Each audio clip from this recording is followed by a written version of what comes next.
Hey friends, it's Marissa at Bliss Oasis Domes. I'm just doing a ton of TikToks today. I'm working on the shed and I'm specifically focused on getting the cat door installed.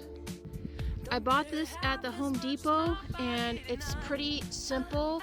It seems like it will expand to accommodate a variety of widths of the thing, of the wall.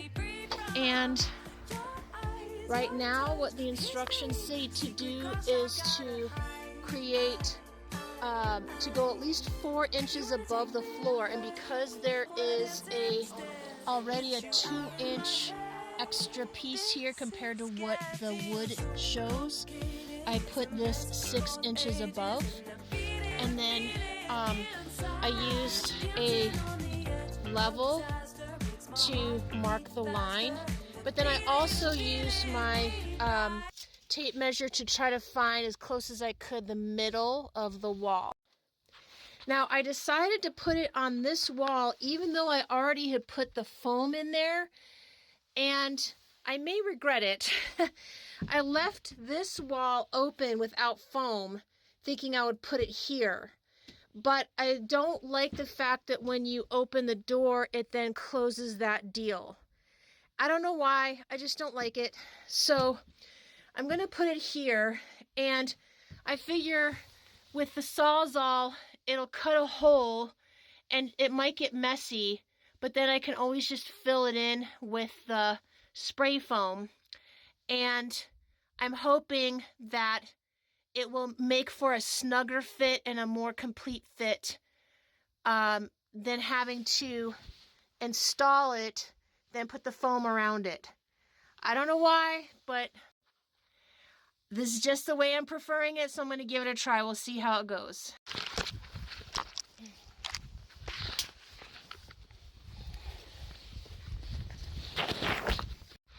I'm going to try to film the last of the drilling here. Let's see if I can capture it.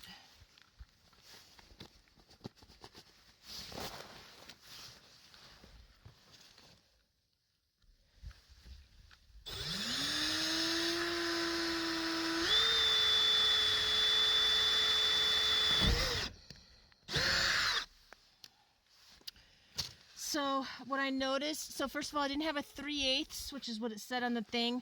I used a 1/4 inch. I think this thing is dull, the drill bit.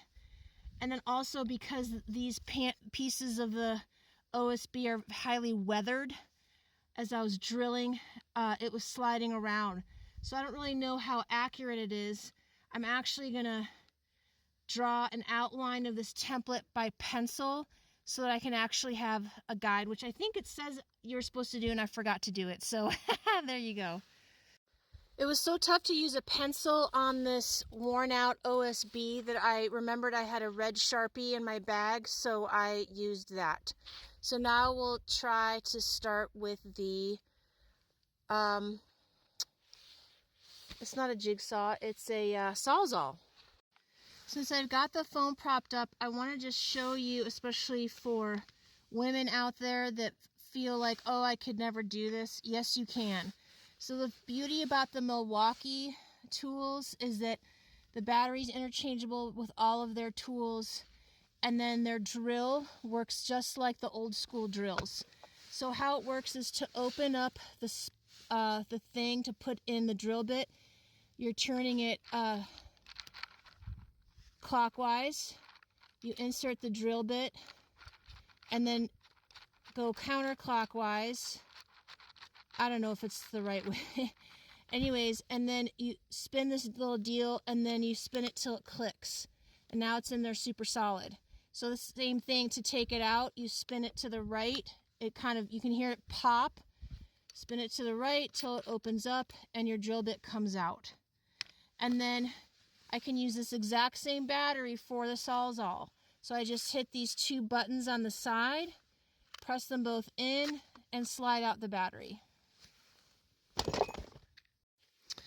Okay, a Sawzall, and I know I'm in shadow, but hopefully you can see. So when I bought the Sawzall, I also got this really nice kit where it has it came with certain blades, and it like folds up and then Velcros. right? So it's easy to put into your tool bag, which is right over here. And so the blades all kind of say what it is they're supposed to do. So this one has wood with nails, and it's a 9-inch. And because I've got the wall and the foam, I'm going to use the longer one.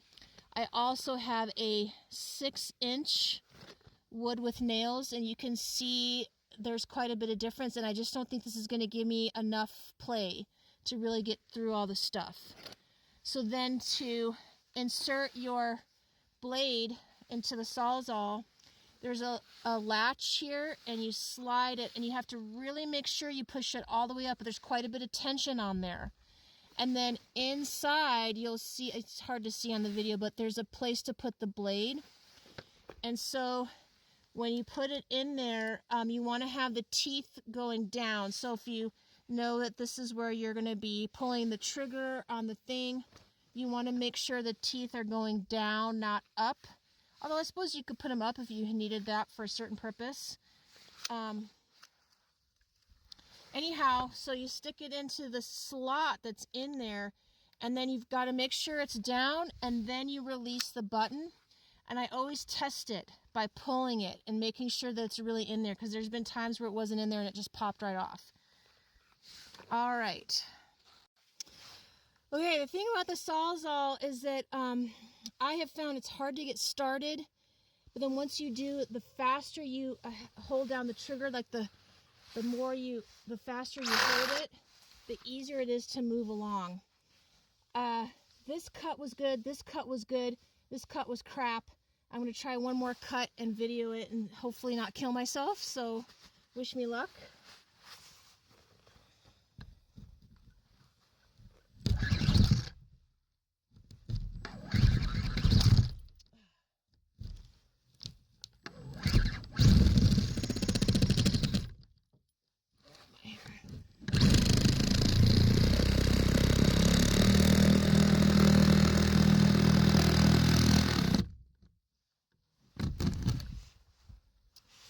So that cut was pretty good too, and I'm just going to try to fix up this top cut because it's way below where the red line was.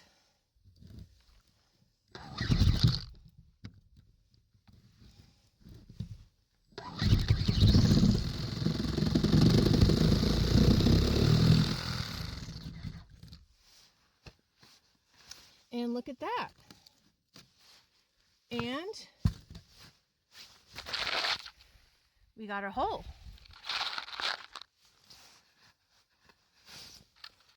One other thing that's nice about this Milwaukee Sawzall is it's got a lock button here.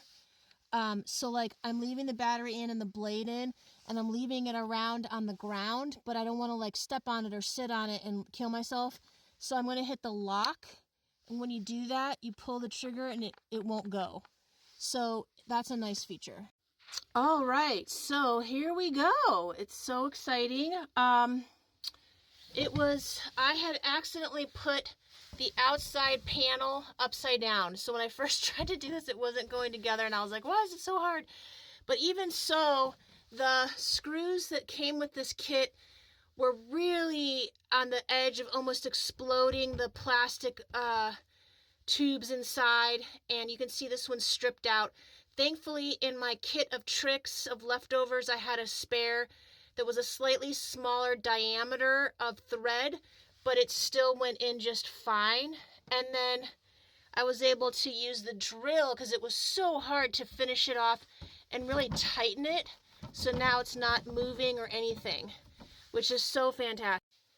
I generally don't like to use a drill for these kinds of applications because just like the instructions said, you can easily strip these out and it's a nightmare. So I did try to use a regular screwdriver for most of the tightening.